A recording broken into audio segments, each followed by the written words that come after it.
Presentamos A Fondo con José Ignacio Beteta. Análisis económico, análisis político en A Fondo.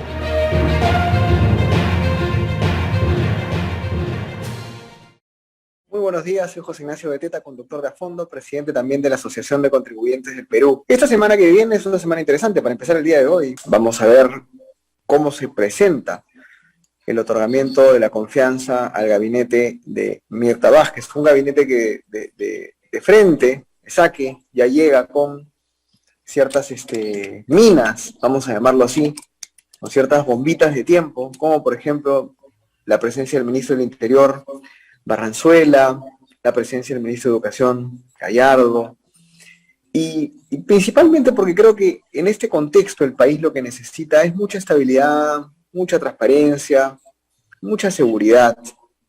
Económicamente, el rebote en el que estamos en este momento es un rebote relativamente ficticio.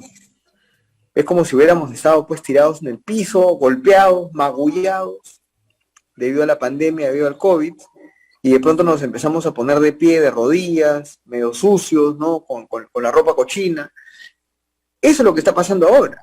Nuestra economía no está en su mejor momento, tampoco estamos bollantes en términos para nada, de inversión, no, estamos muy mal. Lo que pasa es que nos estamos recuperando de una caída que ha sido la caída más grande de la historia del Perú, en donde el PBI llegó a caer 30%. ¿Qué cosa es el PBI? La producción bruta del país. Entonces, todo crecimiento ahora es simplemente un rebote de haber estado en una situación muy, muy difícil. Y eso se nota, digamos, en el sentir de los empresarios, ¿no? Incluso cayendo el dólar, el precio de los alimentos sigue muy alto, ¿no? Y a esto hay que sumarle el miedo a la Asamblea Constituyente, que dicho sea de paso en Chile, está generando eventos y situaciones muy desordenadas, ridículas, diría yo incluso, ¿no? Y hay un tema con el cual vamos a tratar el día de hoy, para eso tenemos un invitado muy especial, que es muy importante, en este clima de inestabilidad, de improvisación, de un poco de no saber a dónde va, y en donde los peruanos siguen trabajando y sobreviviendo con sus propios esfuerzos, con sus propios medios, con una informalidad de 80%, 77% en zonas urbanas y probablemente 90-95% en zonas rurales. El peruano sigue trabajando, pero así no se vive. Este no es un país que nos merecemos. La minería ocupa un lugar muy importante. Y en ese sentido, el gobierno tampoco ha dado señales claras al respecto. Y la minería es uno de los motores de la economía. La semana pasada hemos dedicado un tiempo a hablar de esto con Rafael Belaúnde, que fue ministro de Energía y Minas, y otros especialistas en el tema. Hoy día queremos hablar del contexto político, también del tema de la estrategia política del gobierno y de este sector en concreto, con un analista muy importante que nos acompaña el día de hoy, con el señor Miguel Santillana Santos. Miguel, muy buenos días, ¿cómo estás? Muy buenos días, señor José Ignacio Beteta. Muchas gracias por su primera invitación y espero que no sea la última. Para nada. De hecho, por la experiencia que tiene usted en análisis social, político, incluso en temas rurales, en zonas donde hay inversión extractiva, minera, la primera pregunta que yo le quería hacer era esta: ¿por qué los peruanos en provincias, en regiones, hay una división ahí extraña, no se dan cuenta o no están pendientes de estos temas tan complejos que se viven en el gobierno, en el Poder Ejecutivo, la presencia de estos ministros? Pareciera que hubiera una realidad paralela en donde la opinión pública, el debate político se preocupa por temas importantes como estos que son críticos, y sin embargo una gran parte de la población parece no estar enterada. La aprobación del señor Castillo todavía se mantiene por el 50%, 51%. ¿Por qué hay esta disociación, digamos, entre lo que ocurre en términos económicos y políticos, que no es nada positivo, y una población que parece vive un poco sedada, ¿no?, ante la realidad? A ver, tenemos que separar las visiones que tienen las distintas regiones del Perú con respecto especialmente a industrias extractivas. Entonces, tú tienes en este momento una selva peruana, un paro que viene de julio, en que se ha tomado la estación de bombeo número 5, y Masita y otros pueblos, que acarrea una mala relación entre la industria de hidrocarburos con la población local desde los años 70. ¿Ok? Entonces hay una mala relación acumulada, contaminación de aguas, disminución de peces y no hay ningún tipo de desarrollo de servicios básicos en la zona. Ese es un ejemplo. Otro ejemplo es toda la historia que tenemos en la Sierra Centro Sur respecto a minería, desarrollo local. Y efectivamente hay temas históricos en los cuales hay aguas ácidas, hay canchas de relave abandonadas, que nadie se ha hecho caso de eso. Para eso se creó a comienzos de este milenio la empresa Activos Mineros, que trata de neutralizar los efectos nocivos de estos pasivos ambientales. Pero, digamos, hay una mala historia entre industria extractiva y la población. Si a eso le sumas toda una narrativa histórica de la mita minera y cómo se desarrolló la etapa colonial, la extracción de mano de obra de las comunidades para llevarlas a actividades mineras, sobre todo en el Cerro Rico de Potosí, entenderás que hay una mala historia, un mal recuerdo de esta relación. Uno. Dos, cuando se ha hecho realidad la inversión, por más que las empresas hayan traído métodos modernos de gestión de administración en industrias extractivas, en especial después del esfuerzo desde 1999, en que hay un esfuerzo del sector minero, del sector de hidrocarburos, con oficina de Naciones Unidas, que terminan en un informe del 2002 sobre cómo deberían operar estas industrias extractivas en el mundo, esa información se trajo al Perú y son las empresas extranjeras las que la pusieron en práctica. Primero, no las peruanas, fueron las extranjeras. Pero para que eso se vuelva política de las empresas, también tomó tiempo. Para que sea parte de la cultura de las empresas, también tomó tiempo. Y por último, desde los 90, desde Fujimori, se ratificó una política de Estado que venía de los 70, de la época del gobierno militar, que tenía que ver con retorno de recursos a aquella zona donde se explota el recurso. Eso lo llamamos canon. Y tenemos canon pesquero, gasífero, petrolero, forestal y el tema de puertos. Ahí dependiendo de la actividad, hay distintas formas en que el canon regresa a los distintos niveles de gobierno. Y lo que vemos finalmente, en especial en estos 20 últimos años de proceso de descentralización, es que las autoridades regionales, provinciales y locales nunca asumieron la responsabilidad que les competía en el manejo de estos recursos. Entonces, en un presupuesto de la República que ha crecido del año 2000 al presente en 18 veces, la población no ha visto 18 veces mejor salud, educación, etc.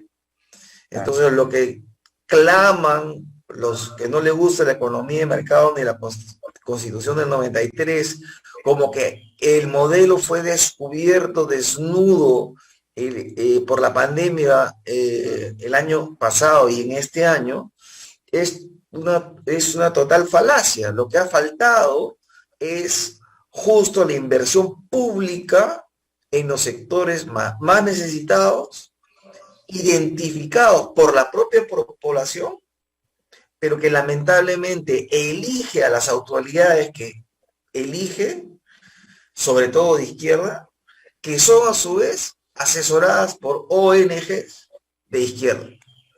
Ahora, Miguel, vuelvo al tema de la informalidad porque acá está el nudo en el cual, o de la formalidad, que es un abuso, ¿no? Porque a veces uno dice, el problema es la informalidad, para mí el problema es la formalidad, que es abusiva y no deja que entre nadie.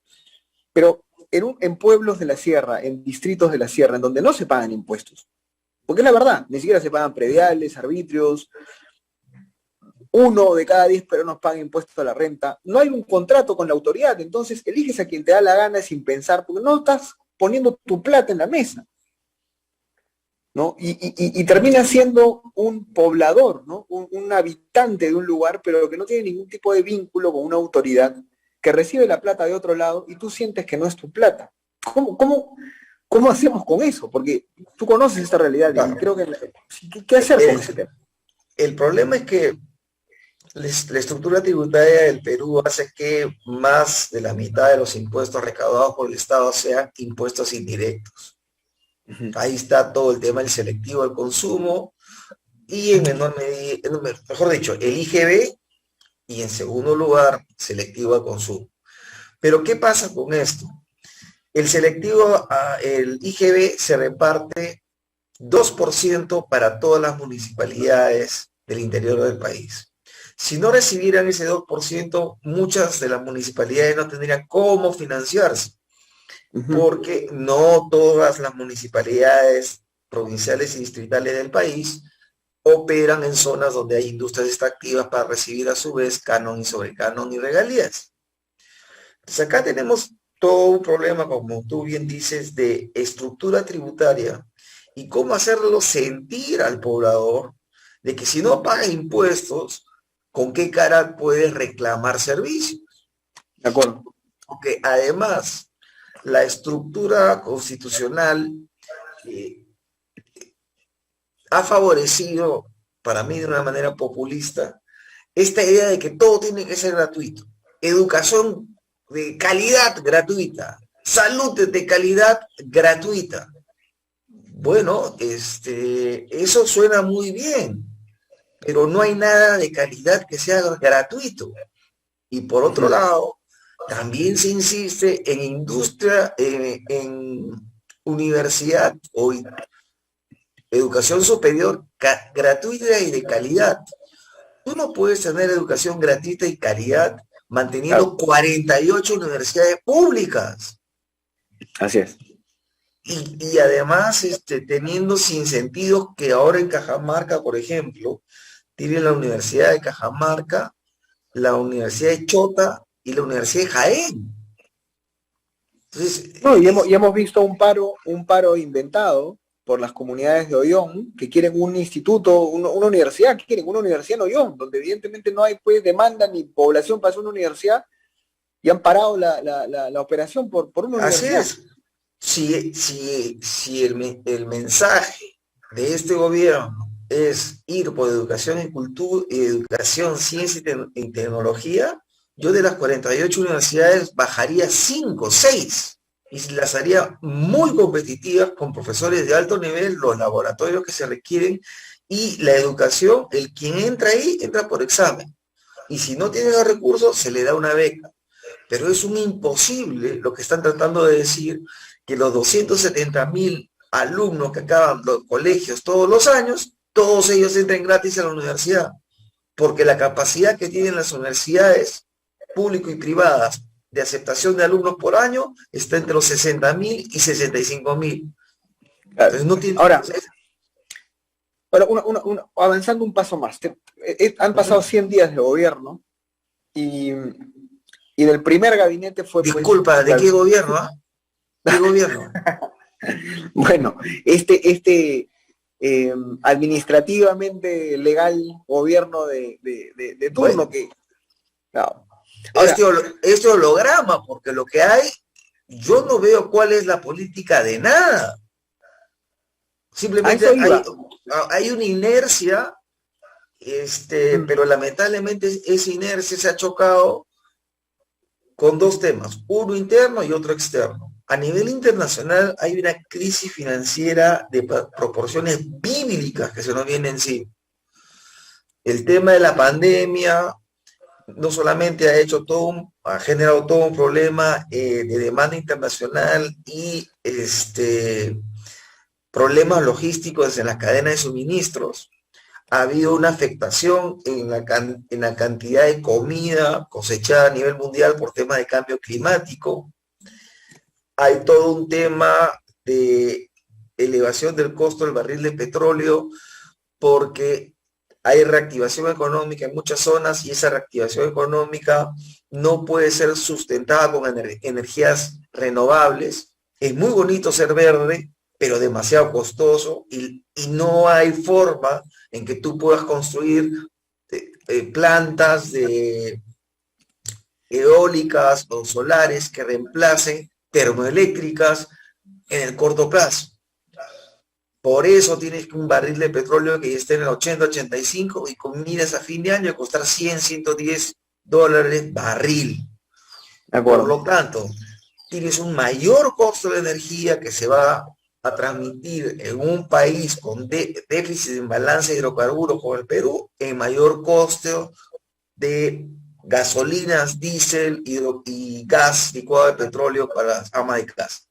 Primer tema que no te permite inercia. Segundo tema que no te permite inercia, el problema del dólar, que se emiten 120 mil millones de dólares al mes para financiar al Estado norteamericano.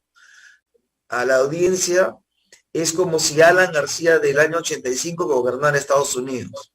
Están con la emisión infinita. Eso es un imposible, eso va a terminar muy mal, eso termina en inflación que ya existe en Estados Unidos, ya hay inflación en dólares. Los gringos son muy cucos en manipular qué cosa entra en su índice, qué cosa no entra. Si tú analizas solamente el índice de inflación para un hogar en Estados Unidos, en este momento está entre 15 al 20%, siendo la inflación oficial, como te digo, de esa manera especial que tienen que medir el problema, entre 6 y 7, que ya para ellos es un escándalo. Entonces ya tenemos un escenario internacional complicado. Claro. Al escenario internacional en el cual tienes un gobierno cuyos ejes de gobierno han sido nueva constitución, revisión de contratos ley, nacionalización de recursos naturales y ahora una política abierta de manejo de coca que tú y yo sabemos que termina en cocaína. Entonces, con esos 4 ejes de gobierno, al interior generan inestabilidad. Un personaje como Puca Bellido era un uchucuta, o sea, un picante, pero era más para picar, para alterar la plaza, no había política de Estado. Con la señora Mirta Vázquez tienes una cara amable, más dialogante, más educada, pero esos 4 ejes que te estoy mencionando no han cambiado. Como tampoco ha cambiado la política del señor Castillo con respecto al sector de educación. Formar su sindicato, hacerlo el más fuerte, formar un partido político y que este sindicato sea el que marque la línea en la educación peruana. Entonces, eso tampoco ha cambiado. Claro. Estamos de acuerdo. Ahora, estamos frente a otro gabinete fallido, porque el primer gabinete fue un gabinete fallido. Has planteado muy claro cuáles han sido los ejes reales de este gobierno, porque ninguno de los ejes de este gobierno ha tenido que ver con los temas más importantes para el país, para la gente, para el pueblo: economía, salud, desarrollo, infraestructura. Los ejes han sido otros. Estamos frente a un gabinete donde Mirta Vázquez ya viene con debilidades y donde más bien yo creo que, si bien es cierto, aparecía como una moderación al gabinete anterior, ya llega hoy día lunes con la sensación de que esto va a ser más de lo mismo. ¿Qué va a pasar en los siguientes meses? ¿Cómo ves tú este gobierno? Mira, yo desde que me han entrevistado antes de la asunción de este gobierno, yo he dicho que esto va a implosionar. Y va a implosionar por esta combinación de temas externos que te he mencionado, que yo veo una gran recesión a partir de fin de mes, noviembre, incapacidad de gestión del nuevo gobierno, incapacidad de tener líneas claras, portada de gestión del día de hoy: 71% de los hogares no tiene dinero para cubrir su alimentación. O sea, ya hay un problema de hambre. Si ese problema de hambre, hay recesión económica, inestabilidad política, eso va a ser peor. Y un tema que nos estamos olvidando porque parece que quisiéramos colectivamente borrarlo de nuestra mente, es el tema de la pandemia. O sea, ante la pandemia, este gobierno no ha comprado más camas UCI, no hay más equipos para los médicos, está tomando la misma actitud que tuvo Sagasti cuando vino la segunda ola. No compraron nada de nada, con Sagasti tuvo a bien negociar vacunas. Ahora sabemos que hay vacunas, pero también sabemos que países con altos niveles de vacuna también se ha vuelto a presentar el problema. Ejemplo, Inglaterra, que tiene más del 70% de su población vacunada y están en plena tercera ola. Mejor dicho, quinta ola. Ellos están en una quinta ola. O sea, en otros países han habido tercera, cuarta y quinta. ¿Por qué en el Perú no va a haber? O sea, el gobierno está rezando que no se le presente una tercera ola, porque si a los problemas que te he mencionado, métele una tercera ola encima, este es el del gobierno total. Ahora, complementando, porque la lógica está muy bien, creo yo. Vamos a volver a la implosión esta de la que hablas. Una implosión de Castillo, o sea, que afecta a Castillo, o una implosión que va a afectar a toda esta banda de gentes que rodean y que articulan entre ellos. Yo escribí un artículo en el cual yo planteaba que este grupo se movía como un grupo de comuneros, Miguel, porque parece que se rotaran el poder, parece la junta directiva de una comunidad más que un partido político, más que una élite técnica, digamos, ¿no? ¿Esta implosión le va a pegar solo a Castillo y va a mantener a Boluarte, Cerrón y a este grupo, o le va a pegar a todos? Mira, estos actúan en banda.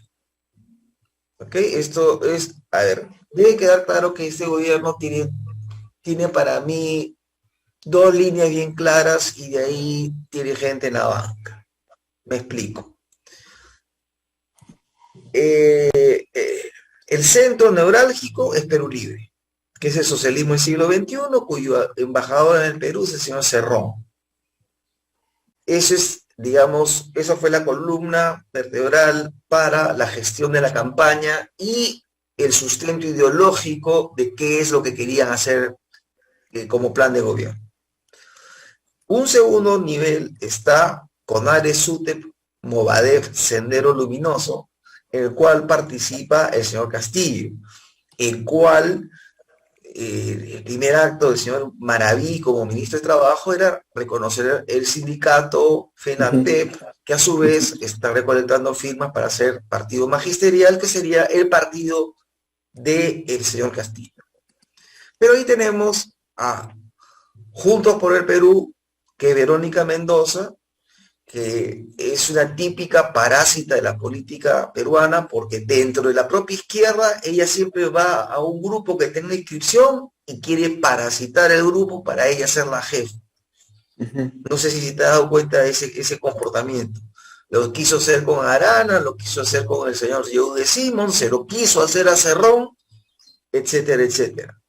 Entonces, y también hay ese tipo de izquierda que podríamos llamar más moderada, y ahí tienes toda esta tecnocracia de izquierda llamada caviar que gobierna el Perú desde Toledo.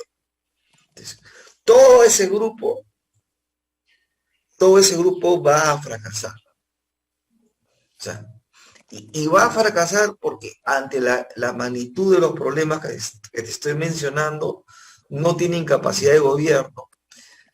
Si los primeros 100 días Castillo no ha mostrado capacidad de gobierno porque no sabe ni hablar, ni entiende lo que habla, y promete cosas tan absurdas como estos días prometió gasoductos regionales. Nadie sabe quién lo va a hacer, a qué costo, con cuál gas, etcétera, etcétera. Y te dice, digamos, es ambiguo con respecto a la Asamblea Constituyente, pero a la vez invita a los norteamericanos a invertir en el Perú. De acuerdo. Invitan a invertir en el Perú, pero no va a Tierra María, no va a Conga. Te invitan a invertir en el Perú, pero tienen 9 días cerrada la carretera interoceánica por los cocaleros, que además es coca ilegal, porque la zona de San Gabán no está contemplada como área donde NACO compre coca legal. Claro, y no hace nada al respecto, Entonces, de acuerdo. han esperado 6 días La única promesa que tienen es que el día 28 se sientan con Mirta Vázquez. Supuestamente han levantado el paro para quedar bien en la presentación de hoy día. Pero el problema de fondo no va a cambiar. Sacabán es una zona de cultivo ilegal de coca. Punto. No hay vuelta que dar. De acuerdo, bueno. Clarísima la agenda de este gobierno, lamentablemente. Clarísimo, además, que esta inercia, ¿no? Esta especie de colchón no es ilimitado y que se va a venir abajo de alguna forma. Y bueno, y la actitud y la falta de recursos y de planificación y capacidad de este gobierno, es muy probable que el escenario que planteas, Miguel, de la implosión, afecte a quien afecte, sea más cercana que lejana en el horizonte. Así que nada, se nos ha acabado el tiempo, pero la verdad que muchas gracias por estar con nosotros y estoy seguro que habrá una segunda oportunidad para seguir conversando. Mira, encantado. Lo digo con tristeza, no es que yo salte de alegría el día que se cumpla mi pronóstico. Lo que veo en el horizonte es que las fuerzas democráticas tienen que representarnos bien en el Congreso. No nos podemos dejar llevar por la violencia que esta gente pueda ejercer en las calles. Ellos sí están organizados, sí entiendo que están armados. Acuérdate de todas esas caletas con armamento que se fueron descubriendo durante la campaña electoral. Sé de primera mano que están mis camaradas del G2 cubano y los venezolanos acá, ya ingresaron al Ministerio del Interior, ya están viendo temas de inteligencia del Perú, hay seguimiento a periodistas independientes como tú y yo. Entonces la cosa se está poniendo picante, preocupante, pero yo sí tengo la esperanza de que esto tenga un desenlace pronto. Y lo que sí espero que las organizaciones políticas de centro o de derecha o democráticas tengan un plan mínimo que nos permita avanzar. Porque algo que he visto y no encuentro es una unidad de fuerzas opositoras a este gobierno. De acuerdo. Nada, muchísimas gracias, Miguel, por estar con nosotros, ha sido un gusto. Y también gracias a todos, porque se nos ha acabado el tiempo. Soy José Ignacio Beteta, conductor de Fondo. Nos vemos el día de mañana. Que les vaya muy bien hoy día lunes. Cuídense. Hasta luego, muchas gracias. Hemos presentado A Fondo con José Ignacio Beteta.